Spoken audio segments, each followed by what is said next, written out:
Olá, como você está? Vamos para mais uma aula. Já estamos aí no final, né, do nosso livro. Se você não está com ele em mãos aí, corre lá, pega para acompanhar a nossa leitura, para acompanhar esse livro, a terceira edição da Judite, que tem sido tão especial, onde nós temos aprendido e temos encarado este novo olhar junto com ela, né, dentro dos nossos atendimentos.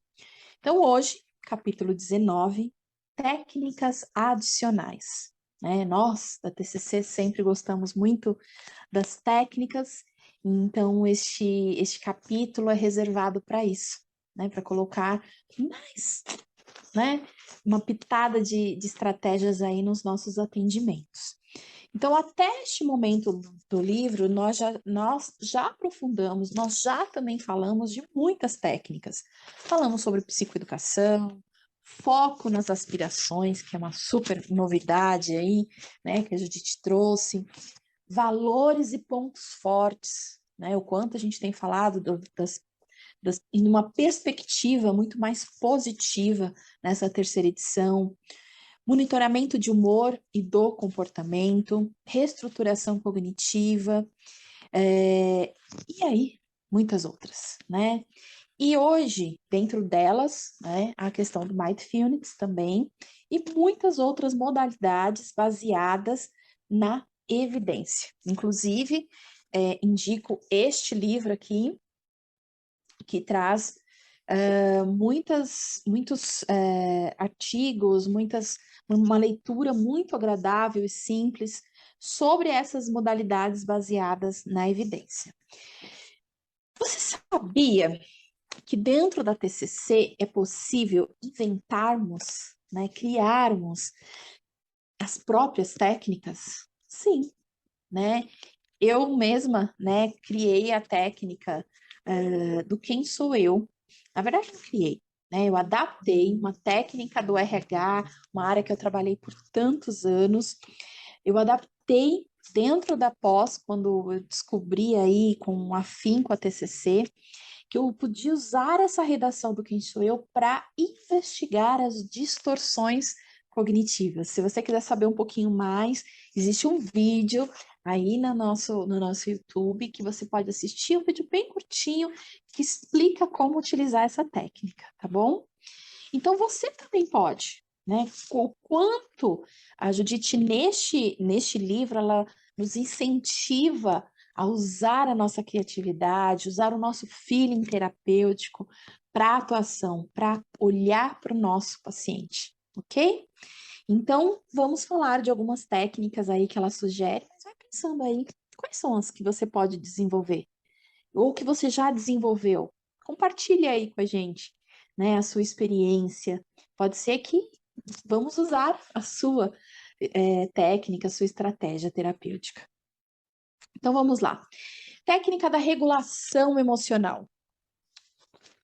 É muito importante, quando nós vamos atender os nossos pacientes, avisá-los, né, que a TCC, ela não tira as emoções negativas, ela não elimina nossas distorções, né? Eu sempre explico isso já na primeira sessão, quando eu estou apresentando o modelo cognitivo para o paciente, mas ela diminui o grau e a duração. Então, uma distorção que poderia durar semanas, talvez eu consiga fazer em horas ou até em minutos. Então, este é o objetivo, né? Como eu sempre falo, tem tatuagens que não dá para tirar, mas a gente pode amenizar aí essas distorções que diariamente contribuem para situações desagradáveis, pensamentos e assim vai.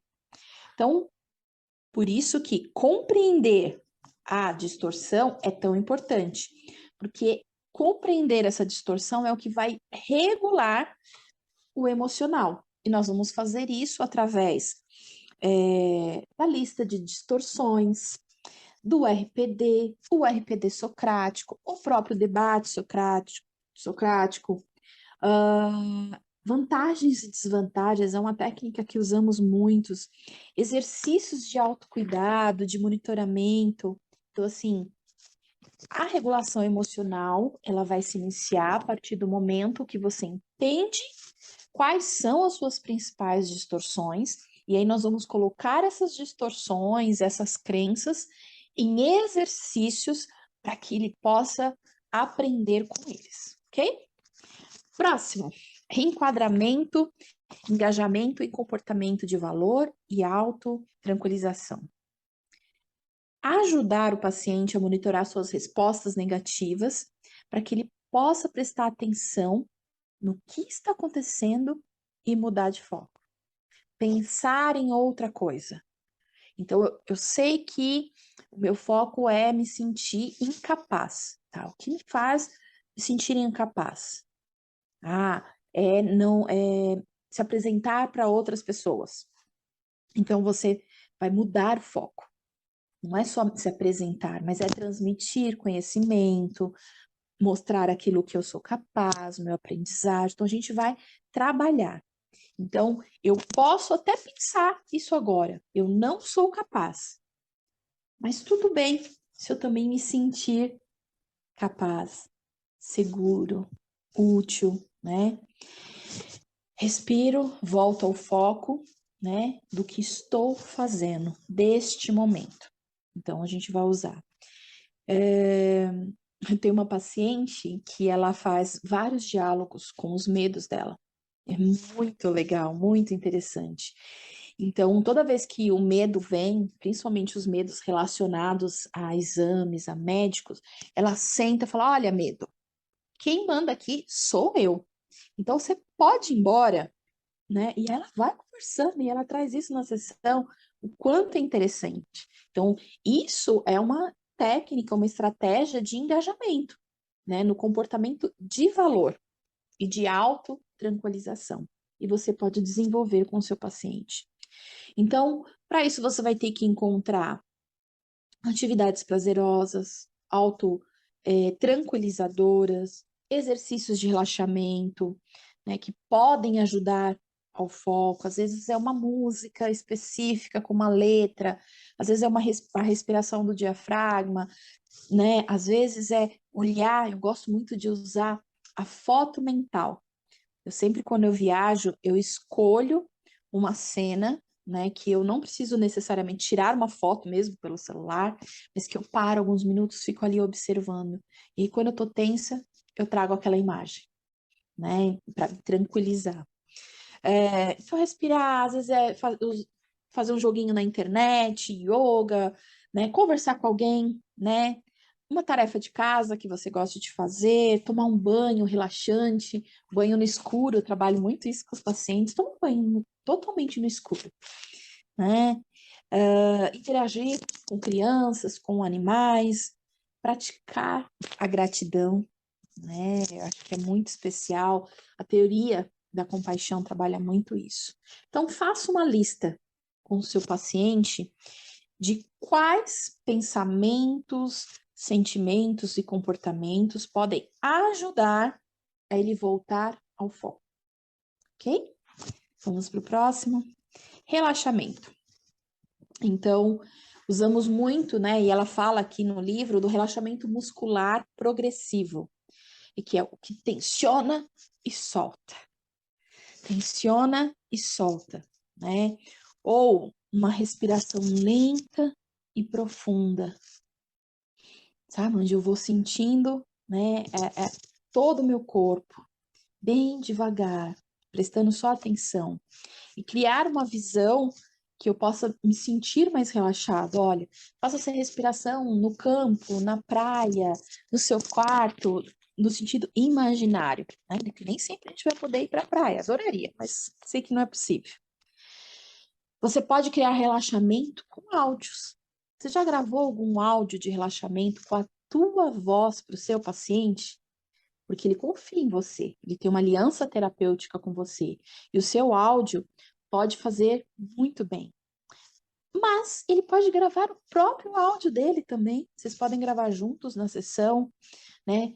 ou ele gosta de ver alguns vídeos específicos na internet.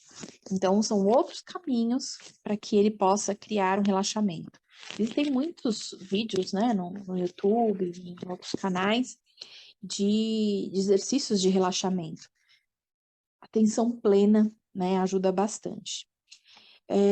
Alguns pacientes fazem muito atividade física para relaxar. Outros, eles ficam um pouco mais excitados, então é importante você perceber. Até mesmo a questão do horário. Eu, Lu, não gosto de fazer atividade física à noite, porque eu não consigo dormir rápido depois. Eu fico cheia de energia. E aí não consigo dormir tão bem. E aí, para acordar no outro dia, fica mais difícil. Aí começa uma bola de neve de cansaço. Eu gosto de trabalhar de manhã, fazer exercícios de manhã. Então, e o seu paciente? Se você for indicar uma atividade física, perceba qual é o melhor horário, o que realmente vai deixar ele relaxado. E aí pensar, se eu não fizer isso, eu vou ter medo de continuar? Aliás, se eu não conseguir fazer isso, eu vou ficar com medo? A gente começa de novo. A gente pode sempre começar de novo. E isso que é o mais legal, né? O recomeçar, e quando a gente precisa psicoeducar o nosso paciente sobre isso. Próxima, treinamento de habilidades. Qual que é o déficit de habilidade do seu paciente? É de comunicação? É para uma entrevista de emprego? É para administrar uma casa? É financeiro? É com os amigos, os relacionamentos conjugais e assim por diante? Qual que é o déficit dele? Qual que é a habilidade que ele menos tem? Quando você identificar isso, você vai conseguir fazer na própria conceitualização, uma estratégia terapêutica muito mais eficaz. E aí, quando você encontrar qual é o déficit dele, você vai dar uma justificativa para o seu paciente e, de forma colaborativa, você vai ajudá-lo. Né? Você vai conseguir buscar junto com ele, falar, olha, eu percebo, né? O que você acha? Você percebe que toda vez que você está com raiva, você não consegue expressar o que você sente, o que você gostaria de falar? Ah, é verdade. Então vamos juntos construir, né? Ah, mas eu tenho medo, né? Eu percebo que eu não consigo fazer uma entrevista. Tá. Então, vou te fazer uma pergunta. Se você tivesse certeza que obteria um bom resultado fazendo uma entrevista, você faria? Ah, sim. Então vamos fazer uma dramatização? Vamos fazer, né? Eu vou me colocar no seu lugar, ok? E aí depois a gente vai trocar os papéis. Agora você se coloca no outro papel. E aí depois disso, juntos, vocês vão fazer um plano de ação, né? Para desenvolver aquela habilidade que falta. Ah, mas a minha habilidade é de não conseguir controlar minha vida financeira. Juntos façam uma tabela, uma planilha no celular, aí você vai ver qual é a aptidão do seu paciente. Como que você se sente agora que você fez essa planilha, que você sabe quanto você ganha, quanto você deve, quanto está no vermelho? Então, isso é importante, tá? Treinar as habilidades. Próximo, solução de problemas. Nós vamos encorajar os nossos pacientes a olhar para o futuro e enfrentar os obstáculos. Mas cada paciente teremos que escolher uma forma, uma abordagem, né? Porque muitas vezes o paciente só chega falando do passado, da dor, daquilo que está sangrando. Mas quando a gente consegue dar uma pontinha de esperança, mesmo que por alguns segundos, minutos dentro do processo terapêutico, isso pode ajudar na solução dos problemas. Então, esse encorajamento, ele é um acordo entre, né, Aí a gente vai voltar lá nas outras aulas, né? Valores e aspirações do paciente. Quais são os valores e quais são as aspirações do seu paciente?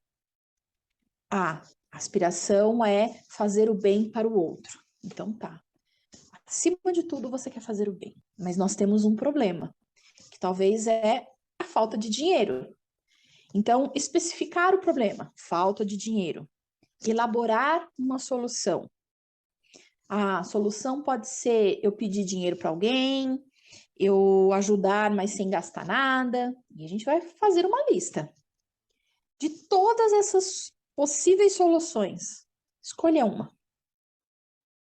Agora vamos implementar uma estratégia, ok? E agora nós vamos avaliar a eficácia. Então, a gente vai fazer um projeto, né, para solucionar aquele problema. Independente, às vezes o problema é o marido que não dá carinho, é o filho que é teimoso, né, a comida que nunca consegue fazer um jantar do jeito que gostaria. Aí tem uma pergunta importante aí. No passado, você já teve esse problema? Né? Supor, João. Ah, já. E você resolveu de forma parecida com essa? Não, foi muito diferente. Eu fiquei triste, eu não resolvi, eu deixei para lá. E agora? Como que você se sente pensando dessa forma? E o que você diria para um amigo? Então, são perguntas que podem trazer respostas muito claras para o nosso paciente, tá? Então, o terapeuta, ele pode oferecer soluções potenciais? Pode. Ele pode, inclusive, usar autoexposição, né? Lógico que é uma autoexposição criteriosa. Então, muitas vezes, né, eu já trouxe para alguns pacientes que, eu não consigo estudar porque eu sou de uma família humilde. Eu contei um pouquinho do meu trabalho, como foi difícil para eu fazer uma faculdade sem ter dinheiro, vinda de periferia. E aí, quando eu olho toda a trajetória, eu falo, nossa, mas você conseguiu. Sim. Então, isso pode ser como uma inspiração, né, positiva, mas ela precisa estar ligada à situação para você fazer uma autoexposição, tá bom? Então, quando o problema é o meio, por exemplo, se separar do marido, eu vou fazer vantagens e desvantagens, né, de mudar. Quando for relacionado a uma cognição, que é só uma forma de pensar, né, é identificar e responder essas distorções, eu vou usar o RPD para essa busca de solução. Então, identificando ponto a ponto. Tem uma técnica, né, que a Judite coloca, que é você fazer uma leitura com o paciente. Então, não gosto dessa situação ou problema, mas não há nada que eu possa fazer para mudá-la. Tem coisas que nós não podemos mudar. Não se eu quiser atingir o meu objetivo. Portanto, é melhor parar de lutar, aceitá-la e mudar minha atenção para outra coisa. A gente pode falar disso, por exemplo, com a morte. Não tem como trazer alguém, esse paciente não tem como trazer de volta alguém querido, mas eu posso mudar a minha atenção. Então, aqui é um cartão de enfrentamento com uma frase que ele vai poder utilizar e que faça muito sentido. Quem fala muito isso dentro das teorias que a gente tem estudado, é aceitação e compromisso. Se você ainda não conhece, leia alguma coisa sobre essa teoria que vai ajudar bastante, né? E o quanto os problemas têm uma baixa probabilidade de ocorrência, você pode ajudar o paciente, né? Porque qual é a chance, né, de que isso aconteça? Às vezes ele é muito pequeno, mas mesmo assim o paciente sofre, né? Um exemplo é um paciente que, se fizer um exame de mama, com certeza, né, vai ter um câncer de mama. E não é bem assim. Então, a gente vai, alguns pontos aí. Avaliar a probabilidade de ocorrência do problema. A gente vai pegar o nosso caderninho terapêutico, celular, a forma que o seu paciente faz as anotações, que é muito importante, seja ela uma tecnologia ou de forma escrita, tá? Você vai escrevendo. Escreve para mim, quais são as probabilidades de ocorrência disso, do problema? Ah, não sei, de 0 a 10. Ah, 10. Então tá. Procura os desfechos melhor e mais realistas se isso acontecer. Então tá, você tá com câncer. O que pode acontecer de melhor? Ah, ser curado do câncer. Tá bom. Realista, fazer químio, entrar no processo, e aí vocês vão conversando. Discutir como lidar se o problema realmente surgir. Se realmente tiver, quais são os caminhos, como fazer. Distinguir entre preocupações razoáveis e irracionais. Eu não fiz exame, não tenho nenhum sintoma. Isso é uma preocupação razoável, porque eu fiz o exame, apareceu uma massa, então pode ser que tenha. É razoável, mas eu nem fiz o exame. Então ela é irracional. Aceitar a incerteza. Reduzir um senso de responsabilidade excessivamente inflamado. Né? Eu tenho que fazer, né? Reconhecer e expandir seus recursos pessoais e externos e aumentar o seu senso de autoeficácia. Olha quantos pontos para serem trabalhados com o paciente só na resolução de problemas, né? Dá muitas sessões, né? Tem bastante material aí. Vamos para o próximo. Tomada de decisões. Principalmente para o paciente que ele está numa questão de depressão, a tomada de decisão, ela é muito difícil. Ele vai ter muita dificuldade. Então, aí, entra de novo a lista de vantagens e desvantagens, ela é muito útil, tá? Porque é difícil mesmo, quando você tá com dor, sangrando, né? Tem que tomar alguma decisão. Então, nessa lista, né, você divide lá a folha, ele vai colocar as vantagens, desvantagens, você vai pedir para ele circular quais são os itens mais importantes dessa lista. E quais você usaria? Quais você aplicaria na sua vida? As vantagens ou desvantagens? Como vamos chegar nessa... qual dessas possibilidades que você escreveu te deixa mais confortável? Ok?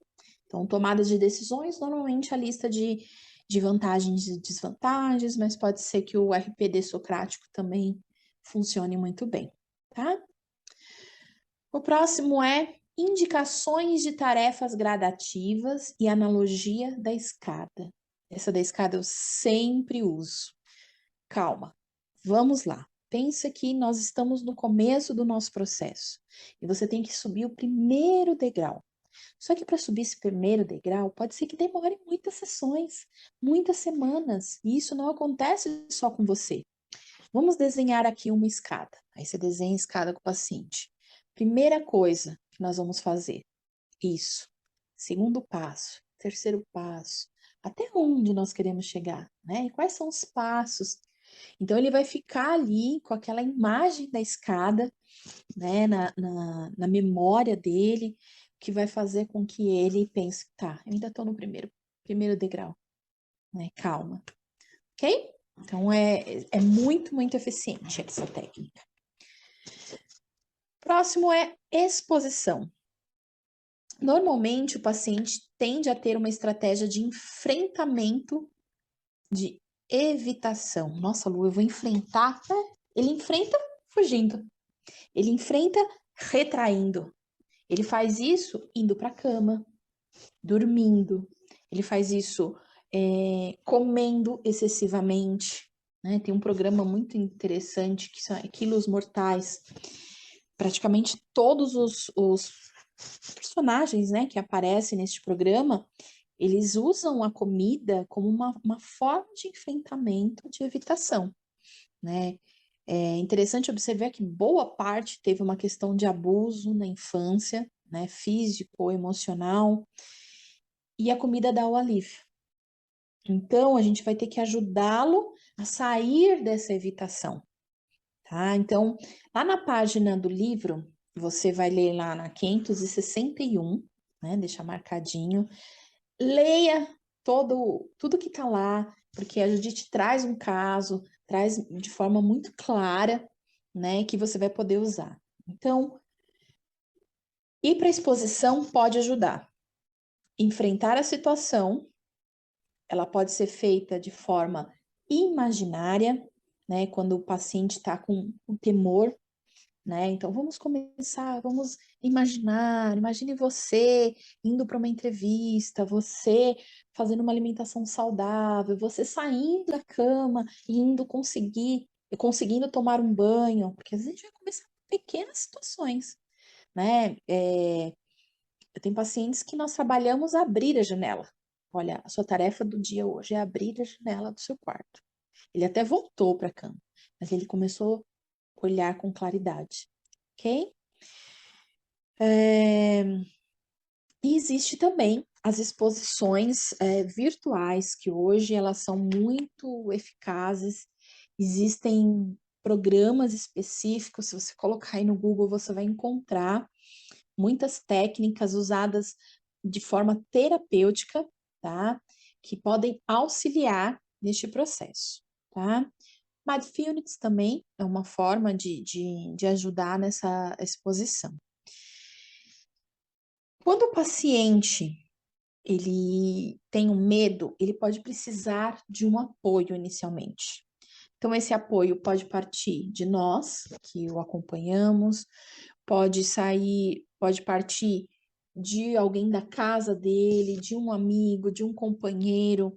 Então, observe se esse paciente ele tem uma rede de apoio, né, para ajudar. Ah, mas abrir a janela é tão difícil assim. Às vezes ele vai precisar que a pessoa abra para ele, para depois no outro dia ele só conseguir chegar perto da janela. Então, cada caso é um caso, tá?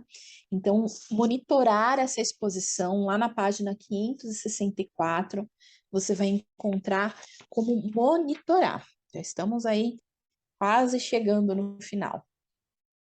Uma outra forma é a dramatização, né?